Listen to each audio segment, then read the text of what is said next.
جسے 22,000 لشکر جرار نہ روک سکے، وہ تلوار اچانک رک کیوں گئی؟ تو عزیزان ملت اسلامیہ، نماز کا وقت ہو گیا تھا. پیار سے بولیے، نماز کا وقت ہو گیا تھا. میرے امام فرماتے ہیں یزیدیو تمہیں معلوم ہے آج کون سا دن ہے؟ عرض کیا ہاں معلوم ہے، جمعہ کا دن ہے. اے یزیدیو جمعہ کا دن ہے، تم نانا کا کلمہ پڑھتے ہو نا؟ پوری دنیا کے مسلمان اس وقت اپنے مسجدوں میں جا کر کے 2 رکعت نماز جمعہ ادا کر رہے ہوں گے. کوئی ممبر شریف پر چڑھ کر کے خطبہ دے رہا ہوگا، کہیں اذانیں ہو رہی ہوگی، کہیں میرے نانا جان پر درود و سلام بھیجا جا رہا ہوگا. یزیدیوں معلوم ہے آج جمعہ کا دن ہے نا، میں بھی نبی کا نواسا ہوں. اور سنو، میری ماں نے بچپنے میں مجھ سے کہا تھا، بیٹا حسین، میں رات کو سجدہ کرتی تھی، اللہ کی بارگاہ میں عبادت و ریاضت میں مشغول ہو جاتی تھی، لیکن میں جب سجدہ کرتی تھی تو راتیں چھوٹی ہو جاتی تھی، مگر میرا ایک سجدہ بھی پورا نہیں ہوتا تھا. اس لیے میرا بیٹا حسین، کربلا کی دھرتی پر جاؤ گے تو میرے اس ادھورے سجدے کو پورے کر دو گے. قسم خدا کی مسلمانوں، آپ نے اپنے رخ نیاز کو بارگاہ خداوندی میں رکھا ہے، نماز کی نیت کی ہے، اور نماز کی نیت کر کے بارگاہ خداوندی میں سجدہ ریز ہو گئے ہیں. عزیزان ملت اسلامیہ، امام حسین رضی اللہ تعالی عنہ کا پہلا سجدہ پہلی رکعت کا تھا. یزیدیت حسین کے کاندھے پہ خنجر رکھے ہوئے ہیں. یزیدیوں نے شمر میں حسین کے کاندھے پہ تلوار رکھ دیا ہے. امام حسین سجدہ محبت ادا کرنے کے لیے بارگاہ خداوندی میں سجدہ محبت ادا کرنے کے لیے سجدے میں جاتے ہیں. قسم خدا کی مسلمانوں، ابھی امام حسین کا پہلا ہی سجدہ ہوا تھا کہ یزیدیوں نے عین حالت نماز میں نواسہ رسول کو شہید کر دیا. انا للہ و انا الیہ راجعون. اور خنجر بھی چلایا تو اس جگہ پہ جس گلے کو میرے مصطفیٰ بار بار چوما کرتے تھے، میرے مصطفیٰ بار بار چوما کرتے تھے، اسی جگہ پہ یزیدیوں نے خنجر چلایا. عزیزان ملت اسلامیہ، مگر میرا حسین شمر سے کہا تھا، اے شمر اپنا ناپاک پاؤں ہٹا لے، مگر بدبخت شمر نے اپنا ناپاک پاؤں نہ ہٹایا تھا. ابھی پہلا ہی سجدہ ہوا تھا، عین حالت سجدہ میں امام حسین کے سر کو قلم کر دیا. یہی وجہ ہے کہ دنیا پکار کر کہتی ہے حسین جیسا شہید اعظم جہاں میں کوئی ہوا نہیں ہے. چھری کے نیچے گلا ہے لیکن کوئی کسی سے گلا نہیں ہے. شمر تولے شمر خنجر گردن پہ تولے، حسین سجدے لے جا کے بولے مدینے والے گواہ رہنا نماز میں بھی قطع ہے. سبحان اللہ، سبحان اللہ.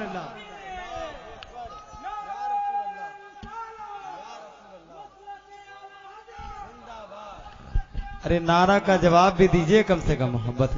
ہے سبحان اللہ، سبحان اللہ.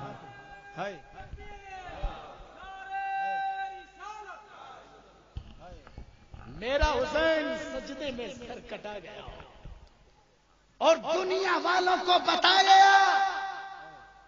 اے دنیا والوں، میرے نانا جان کی امتیوں، جب بھی میرے نانا شاہ جان کی شریعت پر کوئی اپنی طبیعت کو غالب کر رہا ہو، کعبے کے تقدس کو پامال کرنے کی کوشش کر رہا ہو، قرآن کی عظمت کو بیچنے کی کوشش کرتا ہو، تو یاد رکھنا علی اکبر جیسی جوانی دینی پڑے تو دے دینا، 6 ماہ جیسا ننھا علی اصغر پیش کرنا پڑے تو پیش کر دینا، اپنے بھتیجے قاسم جیسی جوانی قربان کرنا پڑے تو کر دینا، عباس جیسا بازو قلم کروانا پڑے تو قلم کروا دینا، اور پھر خنجر جفا کے دھارے کے نیچے حسین کی طرح اگر جان قربان کرنا پڑے تو کر دینا، مگر میرے نانا جان کا دیا ہوا ایمان مت دینا،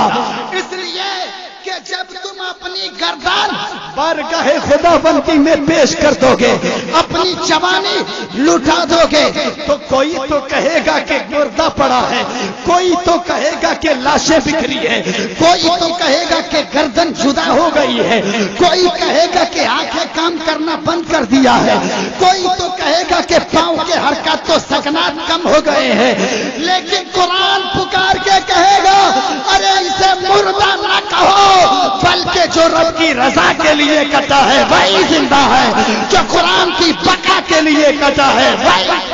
بے شک، سبحان اللہ سبحان اللہ سبحان اللہ سبحان اللہ۔ لا تقولوا لمن يقتل في سبيل الله اموات بل احیاء ولكن لا تشعرون، جو لوگ اللہ کی راہ میں قتل کیے جائیں انہیں مردہ نہ کہو بلکہ وہ زندہ ہے، پیار سے بولیے بلکہ وہ زندہ ہے۔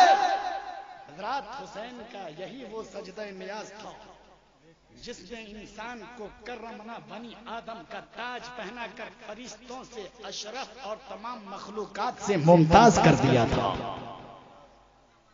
لیکن یزیدیوں نے حسین کے گلے کو کاٹ کر نیزے پر چڑھا کر گلی گلی گھمایا، لیکن سرے حسین نیزے پر بلند ہو کر یہ حقیقت دنیا والوں کو بتا دینا چاہتا کہ اے لوگوں، حق ہمیشہ بلند ہی رہتا ہے، صداقت کو ہمیشہ سرفراز ہی رہتی ہے، سرفرازی ہی ملتی ہے۔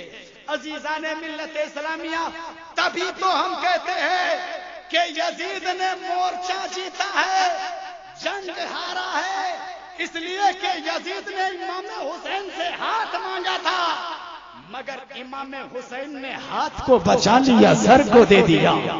عزیزان ملت اسلامیہ، اور یزید نے ہاتھ مانگا، امام حسین نے بچا لیا، اور پوری یزیدیت پاگل ہو گئی۔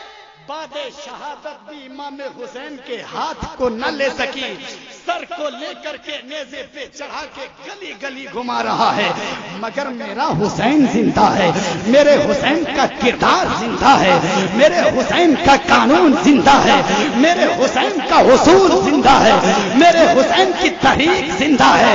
جب تک دنیا قائم رہے گی حسین کا نام زندہ رہے گا، اس لیے کہ میرا حسین زندہ ہے، حسین کا کردار زندہ ہے، حسین کا اصول۔ نعرہ تکبیر، نعرہ رسالت، شہیدان کربلا، امام علی مقام، نعرہ تکبیر، نعرہ رسالت۔ عزیزان ملت اسلامیہ، تو لوگوں نے کیا کیا؟ امام حسین کے سر کو لے کر کے گلی گلی گھمایا، لیکن سر حسین نیزے پہ بھی بلند ہو کر کے دنیا والوں کے سامنے یہ حقیقت بیان کر دینا چاہتا ہے کہ اے لوگوں دیکھ لو، پوری یزیدیت پاگل ہو گئی، ہاتھ نہ لے سکی، سر کو لے کر کے بلند مقام پہ رکھا ہے، بلند مقام پہ رکھا ہے۔ عزیزان ملت اسلامیہ، مطلب یہ ہے کہ جو حق ہوتا ہے اسے بلندی ملتی ہے، جو سچا ہوتا ہے اسے صداقت ملتی ہے، جو حق ہوتا ہے اسے سرفرازی ملتی ہے۔ یہ تھی وہ داستان عشق و محبت جس کو ہم نے آپ کے درمیان میں رکھا، جس کے ایک ایک حرف یہ گزارش کر رہے تھے کہ ناؤ طوفان کے دھاروں کو بنایا ہم نے، بستر آگ کے شعلوں پہ بچھایا ہم نے، اور جان تو دی مگر ایمان کو جانے نہ دیا، عظمت دین پہ سر اپنا کٹایا ہم نے، عظمت دین پہ سر اپنا کٹایا ہم نے۔ اگر مائک اچھا ہوتا تو اور خوبصورت انداز میں میں واقعہ کربلا کو پیش کر سکتا تھا، لیکن مائک اتنا ڈسٹرب ہے کہ اگر آج بولتا رہا داؤد احمد فیضی تو یاد رکھو کل کا پروگرام اس کا نہیں ہو پائے گا۔ اس لیے تشنگی باقی رہنی چاہیے، پھر کبھی موقع ملا تو انشاءاللہ جم کے گفتگو کرنے کی کوشش کروں گا۔ شرط یہ ہے کہ مائک اچھا رکھیے گا، آپریٹر اچھا رکھیے گا جو اپنے مشین کے نبض کو ٹٹول سکتا ہے۔